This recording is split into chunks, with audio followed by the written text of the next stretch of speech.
Oh. 2, 3, 4. This is the story of Ellie and Simon. We're going to tell it with rhythm and rhyming. He'll be Simon and I'll be Elle. Here we go with our story to tell. We'll start with Simon back in the day. He grew up in Melbourne in the usual way. Lady Elspeth, an urban princess these days, once embraced should we the be alternate starting hippie ways. Simon stepped out one night for some beer and some rock when he noticed a chick who looked good in a frock. Across the room, Ellie spied a tall man, but didn't realise he lost hair. Sorry. An eyebrush. Across the room, Ellie spied a tall man, but didn't realise he lost height with a haircut. So that's how and when our story began, a classic tale of how a lady met a man. Back to Simon, my man, he's Melbourne through and through.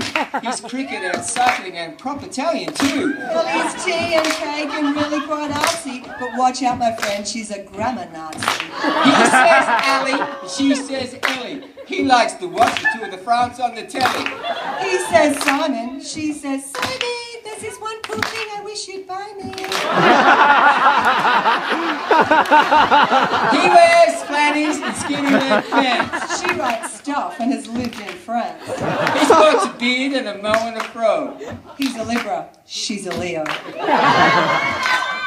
Now moving along to today with our story, here are our heroes in all their glory. Much loved and admired by present company. Much loved by you and much loved by me.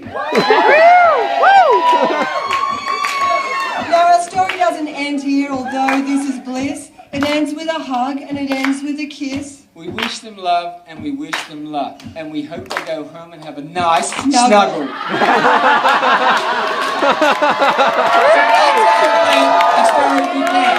A classic tale of how a lady met a man. Now here's the day of fun and laughter, and most of all, happy ever after.